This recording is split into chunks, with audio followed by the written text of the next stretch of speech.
नमस्कार, खरी खरी में आपका स्वागत है। मैं हूं मृगेंद्र सिंह। आज हम ओबीसी आरक्षण पर विस्तार से बात करेंगे। वह भी इसलिए कि आज ओबीसी आरक्षण को लेकर जहां एक विधानसभा में प्रदर्शन किया, ओबीसी महासभा के बैनर तले हजारों लोगों ने प्रदर्शन किया, वहीं दूसरी ओर आज हाई कोर्ट में भी ओबीसी आरक्षण को लेकर सुनवाई हुई और सुनवाई जारी है। कल फिर सुनवाई होगी। मतलब ये कहें कि अपन सड़क से लेकर न्यायालय तक ओबीसी आरक्षण को लेकर संघर्ष चल रहा है। जहां इधर सड़क पर उतारा है ओबीसी महासभा, वही न्यायालय में सुनवाई हो रही। न्यायालय में सुनवाई ने सबने अपने अपने तर्क दिए। आज जहां सामान्य वर्ग की ओर से वरिष्ठ अधिवक्ता प्रदीप संचेती ने दलील दी और कई तर्कों के साथ कहा कि आरक्षण 14% से अधिक नहीं होना चाहिए और न हो सकता। वहीं दूसरी ओर आज ओबीसी महासभा ने लोकेंद्र गुर्जर के नेतृत्व में विधानसभा घेराव किया और जब रंगमहल टाकीज से आगे बढ़ रहे थे तो पुलिस ने उन्हें रोकना चाहा, लेकिन जब भीड़ बेकाबू होती दिखी तो पुलिस को वाटर कैनन और लाठीचार्ज भी करना पड़ा। पुलिस कार्रवाई के बाद कुछ नेताओं की गिरफ्तारी भी हुई, बाद में छोड़ भी दिया। उसके बाद ओबीसी महासभा की मांग थी। ओबीसी महासभा के लोकेंद्र गुर्जर ने कहा कि हमारी मांग है कि मध्य प्रदेश में आबादी के हिसाब से ओबीसी को 27% आरक्षण मिलना चाहिए, लेकिन नहीं मिल रहा। 14% मिला है। 13% पद खाली रखा गया ओबीसी कई विभागों में और कई विभागों में भर्ती कर ली गई।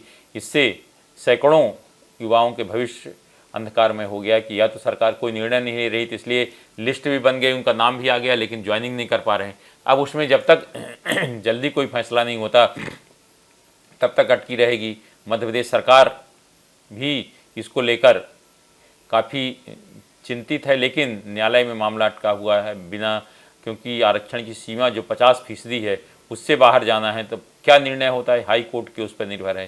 क्योंकि सुप्रीम कोर्ट में भी मामला गया था। सुप्रीम कोर्ट ने मध्य प्रदेश हाई कोर्ट को ट्रांसफ़र किया और कहा है कि जल्द से 90 दिन में सुनवाई के लिए कहा था। उसमें सुनवाई जारी है। आज भी सुनवाई हुई और कल भी 2:30 बजे से इस मामले की सुनवाई है, लेकिन इस पर निगाहें सबकी लगी हुई है। क्योंकि आरक्षण को ले ओबीसी आरक्षण की लड़ाई आज से नहीं है। ये लड़ाई मुझे लगता है कम से कम 40 साल पुरानी है।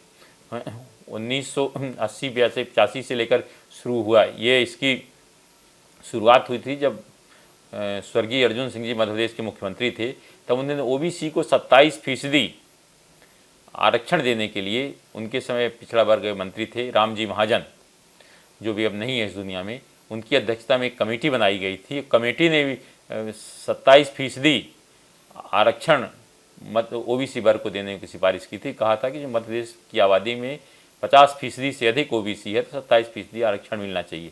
लेकिन जो संविधान की लिमिट है कि 50% से अधिक आरक्षण नहीं हो सकता, इसके कारण लगातार ये टलता जा रहा है। फिर कहीं हाई कोर्ट, सुप्रीम कोर्ट से हाई कोर्ट, सरकारें आती हैं वोट की राजनीति के तहत, जो भी आता है तो बोला 27% आरक्षण दें। कमलनाथ सरकार आई तो उन्होंने 27% आरक्षण देने का फैसला किया, कैबिनेट ने उसका फैसला किया, फिर उसमें कोर्ट में लोग गए, कोर्ट में चलती रही लड़ाई। फिर अब सरकार बदली, फिर एक बैठक हुई जिसमें ये हुआ कि ओबीसी को 27% आरक्षण देने के लिए सब सहमत है। मतलब एक सर्वदलीय बैठक हुई थी मुख्यमंत्री डॉक्टर मोहन यादव के नेतृत्व में, जिसमें विधानसभा में विपक्ष नेता उमंग सिंगार के साथ ही प्रदेश अध्यक्ष जीतू पटवारी, समाजवादी पार्टी के नेता से सभी प्रमुख दलों के शामिल हुए। सबने सर्वसम्मत से 27% आरक्षण की बात कही। क्योंकि सवाल वोट का है। आरक्षण मिले नहीं मिले राजनीति जाकर कोर्ट में लड़ते रहे, लेकिन सवाल वोट का है तो सबको ओबीसी का वोट चाहिए। इस कारण सबने उसका समर्थन किया। लेकिन फिर कोर्ट में चल रहा मामला, क्या फैसला होगा नहीं कह सकता। लेकिन आज ओबीसी महासभा इस मामले को लेकर सड़क पर उतरी, विधानसभा के सामने घेराव किया, पुलिस ने लाठीचार्ज किया, कैनन चलाई भीड़ को कंट्रोल करने के लिए। ओबीसी महासभा के अध्यक्ष लोकेंद्र गुर्जर का कहना है कि सरकार ने शांतिपूर्ण तरीके से प्रदर्शनकारियों पर लाठीचार्ज किया और उसमें कई घायल हुए हैं, चोट आई है। और सरकार की उन्होंने निंदा भी की कि इस तरह शांतिपूर्ण प्रदर्शन पर पुलिस के जिस तरह से बर्बरतापूर्वक कार्रवाई की उचित नहीं है। और उसके बाद उन्होंने घोषणा की है कि उसके न्यायालय के सामने, मतलब हाई कोर्ट के सामने जहां मामले की सुनवाई चल रही है, अभी आज भी सुनवाई हुई, कल भी होगी। उच्च न्यायालय के समक्ष विशाल न्याय मार्च निकालेंगे। हालांकि उसकी डेट अभी घोषणा नहीं की है, लेकिन उन्होंने घोषणा की है कि चूँकि मामले में फैसला नहीं हो रहा है, इस कारण इसकी न्यायालय में के समक्ष प्रदर्शन कर मांग करेंगे कि जल्द से जल्द इस मामले में निर्णय लिया जाए। अब उसके बाद आज उसमें कांग्रेस ने भी समर्थन किया इसका। विधानसभा में नेता प्रतिपक्ष उमंग सिंगार वहाँ पहुँचे और उन्होंने कहा कि 27% आरक्षण मिलना चाहिए ओबीसी वर्ग को। फिर उसके बाद उन्होंने कांग्रेस के वरिष्ठ विधायक सचिन यादव ने भी इसका समर्थन किया। सुनिए सचिन यादव ने क्या कहा। सभी साथी एकत्रित हुए हैं, हम अपने अधिकारों के लिए एकत्रित हुए हैं। आज अगर प्रदेश में हमारी 52% से अधिक हमारी आबादी है और इस 52% आबादी के लिए अगर हम 27% आरक्षण की मांग हम लोग कर रहे हैं तो हम कोई गलत नहीं कर रहे हैं आदरणीय साथियों, कोई गलत नहीं कर रहे हैं और हम इनसे कोई भीख नहीं मांग रहे हैं। यह हमारा अधिकार है। हमारी जो तादाद है, हमारी जो आबादी है, उस आबादी के हिसाब से 27% आरक्षण का हक हमारा हक है और इस हक को हम किसी कीमत पर भी आदरणीय साथियों लेने का काम करेंगे। मैं आज की इस जो विरोध प्रदर्शन है इसमें पूरे मध्य प्रदेश से हमारे ओबीसी के जो भाई हैं, नौजवान साथी यहाँ पर आए हैं, उनसे मैं यही आग्रह करना चाहता हूँ आदरणीय साथियों कि सिर्फ शिक्षण संस्थाओं में नहीं, सिर्फ नौकरियों में नहीं, हमें इससे एक कदम आगे बढ़ना है और आने वाले समय में राजनीति में भी हमें ओबीसी वर्ग को आरक्षण मिले, इसकी लड़ाई, इसकी शुरुआत भी आदरणीय साथियों हम सबको मिलकर करेगा। मैं ओबीसी के समस्त साथियों से आग्रह करना चाहता हूं कि हम सबको एकजुट होना पड़ेगा। हमें कुछ ताकतें जो है, कुछ ताकतें हमको समाजों में बांटने, जातियों में बांटने का काम कर रही है। उसके बाद समाजवादी पार्टी के प्रदेश अध्यक्ष मनोज सिंह यादव ने भी इसका समर्थन किया 27% आरक्षण का।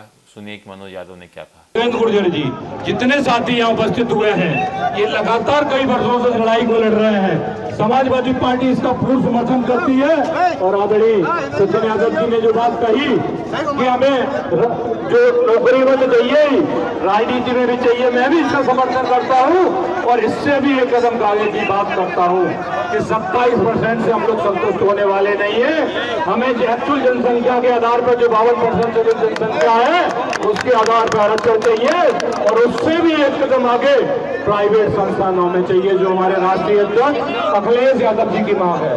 सदन में भी उन्होंने कहा है, उन्होंने तो देश के प्रधानमंत्री नरेंद्र मोदी जी से भी कहा कि आप भी पिछड़ी जाति बन के प्रधानमंत्री बने हैं, लेकिन जब हक अधिकार देने की बात आती है तो क्यों नहीं बात करते हैं। तो इसलिए समाजवादी पार्टी इसका पूर्ण समर्थन करती है और जब तक ये लड़ाई हमारी जारी रहेगी, जब तक मांगे नहीं पूरी होगी और अगर फिर भी ये सरकार नहीं मानती है तो 2028 में इस सरकार को उखाड़ के फेंकने के बाद जब हमारी सरकार आएगी, इंडिया गठबंधन की सरकार आएगी, तो संख्या के आधार पर देने का काम करेंगे। मनोज यादव के बाद ओबीसी महासभा के अध्यक्ष लोकेन्द्र गुर्जर ने भी सभा को संबोधित कहा। जरा सुनिए उनने क्या कहा। आपको मालूम होगा कि आज ओबीसी महासभा ने विधानसभा घेराव का प्रोग्राम रखा था भोपाल में और ओबीसी वर्ग की जो वर्षों की मांग थी उस पर तारीख पे से लोग परेशान होके आज भोपाल में सब लोग आए हुए थे।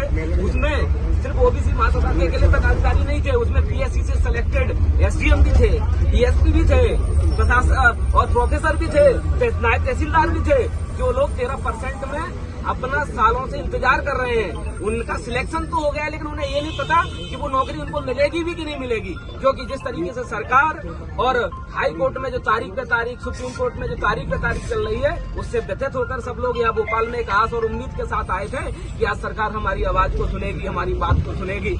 लेकिन दुर्भाग्य रहा, सरकार ने हमारी बात सुनने के बजाय हम पे लाठीचार्ज किया, हम पे पानी का प्रयोग किया, जिससे हमारे बहुत सारे कार्यकर्ताओं, बहुत सारे साथियों को चोटें भी आई हैं, किसी के छाती में लगी हैं, कोई बारकर कैनन से ऊपर से नीचे गिरा, किसी का पैर फट गया है, पैर फ्रैक्चर हो गया है। आपने सुना सबके अलग अलग बयान, मतलब हर व्यक्ति का है कि 27% आरक्षण होना चाहिए, लेकिन संकट यह है कि संविधान में 50% से आरक्षण अधिक का उल्लेख ही नहीं है। आरक्षण सब जगह इतना ज़्यादा बढ़ गया कि अब इससे आगे कैसे होगा, इस पर सबकी निगाहें लगी हुई है।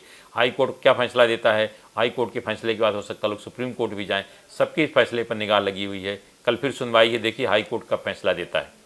आज सिर्फ इतना ही। इस तरह खबरों के लिए हमारे चैनल पब्लिक वाणी सब्सक्राइब करिए। आपके पास भी कोई खबर है तो हमें ज़रूर बताएं, क्योंकि हमारा नाम है पब्लिक वाणी।